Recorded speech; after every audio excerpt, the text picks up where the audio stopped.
Assalamualaikum warahmatullahi wabarakatuh. Perkenalkan kami dari kelompok 24, di mana kami akan menjelaskan tentang tugas besar kami, yaitu analisis resiko warung Indomie. Nah, di sini terdapat beberapa kelompok kami. Yang pertama ada saya sendiri, Alfian Chandra Agung Pradana, dengan NPM 21026. Kemudian ada saya, Ryan Raffi Prasetya dengan BM 21091. Lalu yang terakhir ada saya Nadiem Isananda dengan NPM 21151. Untuk yang pertama, lanjut ke bab 1, yaitu pendahuluan.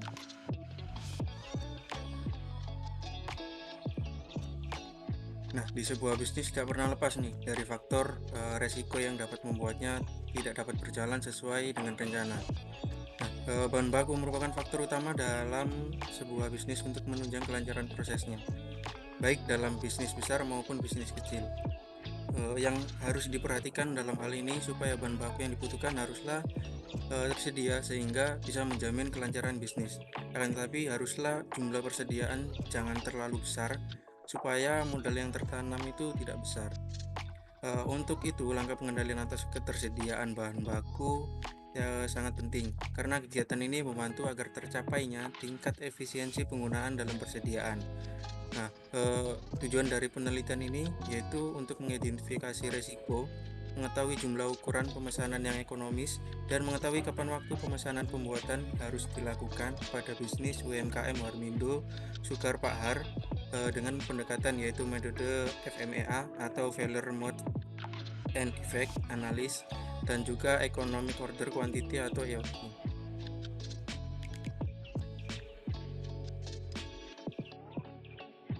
Nah, untuk profil usahanya sendiri, warung makan Indomie merupakan singkatan dari Warmindo, warung makan Indomie ya, yang menyajikan menu hidangan utama berupa mie instan. Warmindo Sugar Pahar yang berada di Pondok Chandra Indah, Jalan Raya Taman Asri nomor 66, Ngipa Blimbing, Kecamatan Waru, Kabupaten Sidoarjo, Jawa Timur, yang merupakan UMKM menengah bergerak di sektor kuliner. Nah, UMKM ini akan memulai beroperasi dari pukul 17.00 hingga 23.00 waktu Indonesia Barat dan akan libur pada hari Minggu. UMKM ini menjualkan satu porsi normal mie goreng atau kuah seharga Rp13.000 per porsi dan dapat menghabiskan rata-rata 300 porsi mie Indomie per harinya.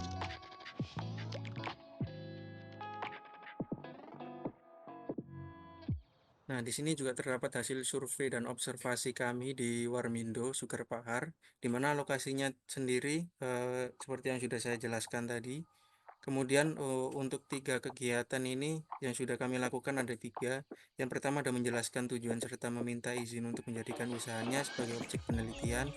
Kemudian yang kedua wawancara dengan staf Warmindo, Sugar Pahar, bertanya perihal masalah yang kerap dihadapi saat menjalani bisnis. Kemudian yang ketiga melihat berjalannya proses kegiatan produksi dan jual beli. Nah, di sini juga terdapat makanan dan juga topping. Next. Nah, di sini juga ada bill of materialnya, di mana mie instan Pak Har ini terdapat beberapa bahan baku ya.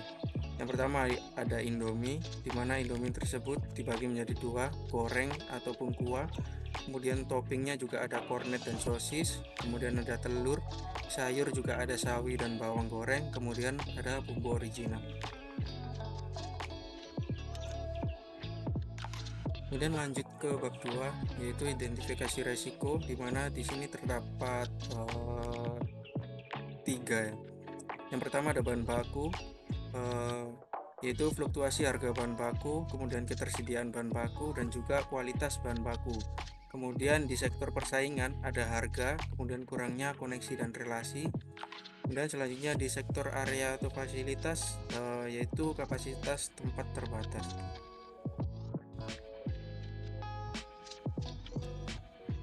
Nah, yang pertama di sektor harga bahan baku adalah faktor yang sangat penting dalam bisnis makanan dan memiliki dampak signifikan pada operasi dan profitabilitas sebagai sebuah penjual makanan.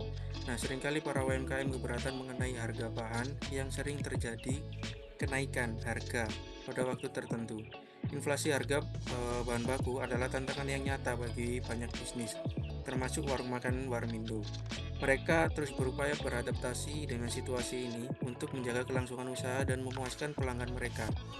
Kemudian di sektor ketersediaan bahan baku, di mana resiko terkait dengan ketersediaan dan pasokan bahan baku, terutama jika bahan baku sulit didapatkan atau mengalami fluktuasi harga yang tiba-tiba. Kemudian di sektor kualitas bahan bakunya ini, resiko terkait dengan kualitas bahan baku yang tidak sesuai standar atau berkualitas rendah, seperti bumbu yang tidak segar atau daging yang tidak layak konsumsi.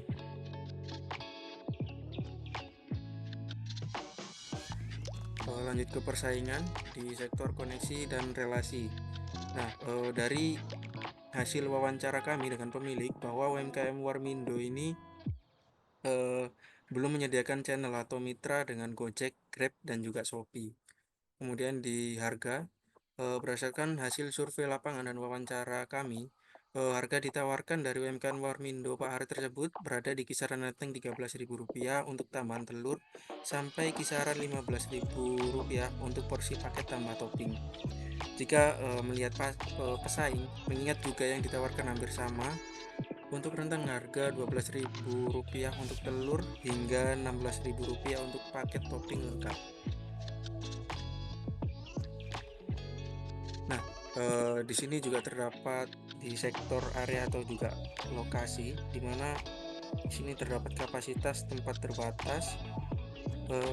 Di sini juga terdapat beberapa faktor yang terkait dengan area yang kurang luas dalam suatu usaha, yang meliputi yang pertama keterbatasan ruang fisik, kemudian yang kedua pertumbuhan terbatas, yang ketiga pengaturan yang tidak efisien, yang keempat kesulitan dalam menyediakan layanan pelanggan, kemudian yang terakhir keterbatasan ruang kreatif dan inovatif. Nah, kemudian lanjut ke diagram fishbone. Nah, di sini untuk tingkat kualitas bahan baku terdapat beberapa faktor. Yang pertama di faktor mesin, yaitu kompor tidak menyala karena spuyer kompor kotor, kemudian mesin pendingin rusak. Kemudian di faktor material, di sini terdapat ketersediaan bahan baku menjadi langka, kemudian defect produk dan supplier. Lanjut ke faktor manusia, di mana terdapat kurang teliti dalam mengambil barang, kemudian supplier kurang baik dan juga kelelahan. Kemudian di faktor lingkungan ini terjadinya peristiwa yang membuat fluktuasi harga bahan baku, kemudian area kerja yang kecil dan terbatas. Kemudian di faktor yang terakhir, yaitu cara penyimpanan bahan baku yang salah. Oke, kemudian fishbone diagram untuk kapasitas tempat terbatas. Di sini ada beberapa faktor. Ada faktor manusia, metode, dan lingkungan yang berpengaruh. Di mana faktor manusia sendiri ada parkir kendaraannya sembarangan, supaya kurang baik dan juga kelelahan. Kemudian untuk faktor metode ada penataan ruang yang kurang tepat. Dan yang terakhir ada lingkungan, yaitu ada terletak di area pinggir jalan raya yang jalannya tidak terlalu luas dan area parkir yang sempit. Kemudian untuk fishbone diagram persaingan bisnis yang ketat, terdapat beberapa faktor yang mempengaruhi, ada manusia, metode, lingkungan, dan material. Di mana di manusia sendiri ada kurang riset pasar, pelayanan yang kurang cepat dan kelelahan. Kemudian di metode ada penentuan harga yang tidak terlalu mahal, cara promosi dan publikasi yang masih kurang maksimal. Kemudian ada di lingkungan, ada faktor terjadinya peristiwa yang membuat fluktuasi harga bahan baku, dan juga area kerja kecil dan yang terbatas. Dan yang terakhir ada material, yaitu ada ketersediaan bahan baku yang menjadi langka, serta perbedaan supplier yang lebih murah dan berkualitas. Oke, di sini ada bab metode, di mana kami menggunakan metode FMEA untuk mengidentifikasi dan memahami model kegagalan potensial dan penyebab dan efek kegagalan pada sistem atau pengguna akhir untuk produk atau proses tertentu yang kami lakukan pada UMKM Warmindo Sugar Bahar. Kemudian di sini ada RPN atau sama dengan severity dikali occurrence dikali detection. Hasil perkalian ketiga nilai ini akan memberikan nilai RPN untuk setiap mode kegagalan yang dievaluasi. Semakin tinggi nilai RPN, semakin tinggi resiko yang terkait dengan mode kegagalan tersebut. Di sini ada analisis FMEA warung Indomie, di mana parameter penilaian SOD. Di sini ada severity, yaitu 1 sama dengan sangat kecil, 2 sama dengan kecil, 3 normal, 4 tinggi, dan 5 berbahaya. Kemudian di sini ada occurrence, parameter penilaiannya sama, 1 sama dengan sangat kecil, 2 sama dengan kecil, 3 normal, 4 tinggi, dan 5 berbahaya. Dan di sini ada detection yang parameter penilaiannya sama seperti sebelumnya juga. Kemudian dihasilkan pada tabel berikut, di mana hasil RPN paling besar yaitu pada jenis defect raw material rusak yang menghasilkan nilai RPN 45, yang dimana jika nilai RPN 45 nilai RPN besar, maka nilai tersebut atau jenis defect tersebut itu sangat berpengaruh pada UMKM Warmindo Sugar Bahar. Kemudian di sini ada harga bahan baku dalam penjualan sehari-hari. Ada mie instan, sayur sawi, telur ayam, bawang goreng, sosis kornet, gas LPG, bumbu original, listrik, air, dengan total harga perharinya pengeluarannya yaitu 2.853.000. Kemudian di sini ada jenis dan total defect pada tiap bahan baku per hari. Di sini ada sayur sawi, jumlah bahan bakunya 64 ikat atau 16 kilo, telur ayam 20 kilo, bawang goreng 1 kilo, sosis 5 kilo, dan kornet 5 kilo. Dengan jumlah defectnya, sayur sawi 12 ikat, telur ayam 20 pieces, bawang goreng 200 gram, sosis 300 gram, dan kornet 500 gram. Jenis defectnya sayur sawi yang layu, telur ayam yang sudah kadaluarsa atau busuk, bawang goreng yang melunak, sosis, dan kornet yang mengeras. Dimana untuk analisis MMS sendiri, raw material rusak merupakan jenis defect yang paling besar dampaknya bagi perusahaan UMKM Warmindo Bahar menurut perhitungan yang dilakukan dengan menggunakan MMWE. Maka dari itu, di bab selanjutnya akan membahas lebih lanjut topik terkait perhitungan menggunakan metode EOQ untuk menentukan jumlah stok yang tepat agar dapat disimpan selama 1 bulan atau 30 hari. Oke, bab 3, pengelolaan risiko. Baik, saya akan melanjutkan dari sini. Selanjutnya ada pengelolaan resiko pada UMKM Warmindo Bahar. Menurut hasil analisis resiko menggunakan metode FMEA sebelumnya, raw material rusak merupakan bagian resiko terbesar bagi UMKM Warmindo Bahar. Untuk mengurangi stok bahan mentah dan menentukan keuntungan harian serta laba bersih penjual selama periode 7 hari, kami berupaya memperbaiki perhitungan berapa banyak stok bahan mentah yang harus dipertahankan penjual. Hal ini dilakukan dengan menggunakan pendekatan metode EOQ. Kuantitas pesanan yang paling hemat biaya untuk satu pesan dapat ditemukan dengan menggunakan pendekatan EOQ. Tujuan EOQ adalah untuk mengurangi total pasokan biasa yang mencakup biaya yang terkait dengan pemesanan, penyimpanan, listrik, dan biaya lain yang terkait dengan pasokan bahan mentah. Menyediakan stok barang yang disimpan oleh perusahaan dalam persediaan yang berhubungan dengan operasi bisnis dikenal sebagai bahan mentah atau persediaan. Lalu di sini ada perhitungan laba dengan pemasukan harga satu porsi normal yaitu 13.000, rata-rata penjualan 300 porsi, dan total penghasilan 3.900.000 per hari. Lalu ada laba bersih per harinya sekian 1.047.000, lalu ada laba bersih per bulan sejumlah 31.410.000. Jadi next. Ini untuk biaya pesanan bahan baku, biaya transportasi sekitar 100.000 per bulan, dan biaya penyimpanan bahan baku sama 100.000 per bulan juga. Di sini ada rumus perhitungan EOQ. EOQ itu metode untuk menentukan berapa jumlah pesanan yang paling ekonomis untuk satu kali pesan. Tujuannya sendiri untuk meminimalkan total biasa kesediaan seperti biaya penyimpanan dan lain-lain. Rumusnya sebagai berikut, bisa dilihat. Bisa di next langsung. Untuk perbandingan jumlah bahan baku setelah perhitungan EOQ seperti ini. Yang nomor 1 ada sayur sawi. selisihnya 53 ikat, lalu ada telur ayam dengan selisih 14 kg, bawang goreng dengan selisih 0 kg, sosis selisihnya 2 kg, dan yang kelima ada kornet selisihnya 2 kg. Perbandingan biaya bahan baku setelah perhitungan IOQ per hari. Yang pertama ada sayur sawi dengan biaya setelah perhitungan 22.627, lalu telur ayam 170.763, bawang goreng 76.000, sosis 142.302, kornet 94.868, dan untuk bahan lain harganya tetap sejumlah 1.734.000 dengan total 2.240.000. Bisa di next. Lalu ada perbandingan biaya bahan baku setelah perhitungan IOQ untuk per bulan. Yang pertama ada sayur sawi dengan biaya setelah perhitungan 123.935.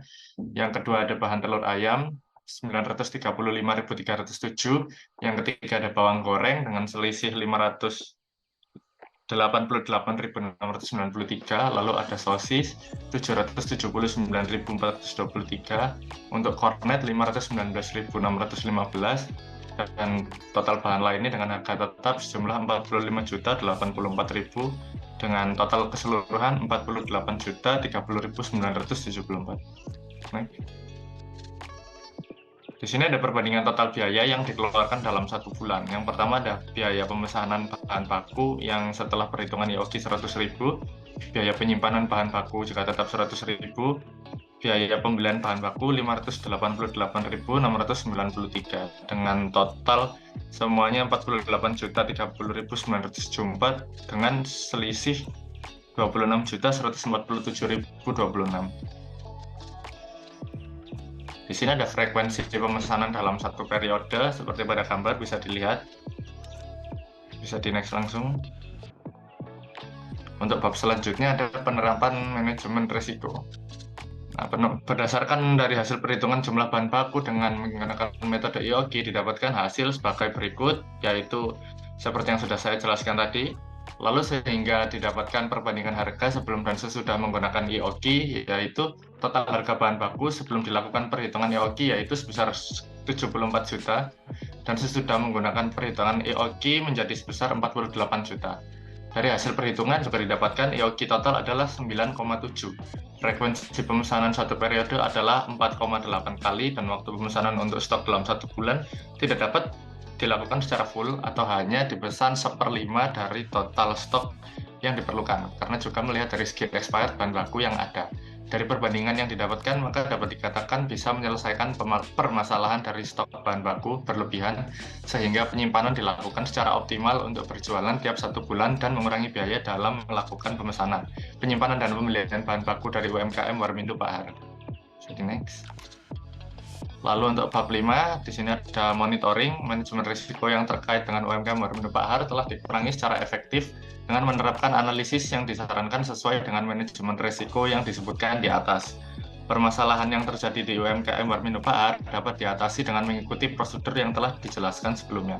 Hasil dari analisis risiko ini akan membantu penjual dalam mengembangkan usahanya dan memperoleh kemampuan bersaing dengan kompetitor dan usahawan Warmindo lain saat ini. Ke depan, jika sejumlah tantangan meningkat, seperti bertambahnya persaingan atau turunnya penjualan di UMKM Warmindo Bahar, survei pasar langsung akan dilakukan. Tujuannya apa? Adalah untuk menunjukkan dengan tepat variabel-variabel yang mempengaruhi situasi.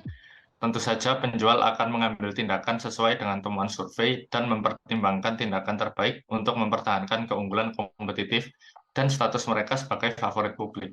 Evaluasinya, berdasarkan pelaksanaan dan pemantauan yang telah diuraikan, dapat disimpulkan bahwa upaya UMKM Warmindo Bahar sudah cukup untuk mengatasi risiko dan permasalahan yang ada saat ini. Oleh karena itu, di masa mendatang sangatlah penting untuk melakukan penilaian potensi bahaya secara konsisten dan semaksimal mungkin untuk dapat mengambil tindakan pencegahan dan perbaikan. Hal ini berguna untuk menjaga kepercayaan konsumen atau pembeli terhadap kualitas produk Warmindo Bahar. Bisa dilanjutkan. Baik, terima kasih. Sekian presentasi dari hasil kerja kelompok kami. Mohon maaf jika ada salah kata. Wassalamualaikum warahmatullahi wabarakatuh. Oh, pas.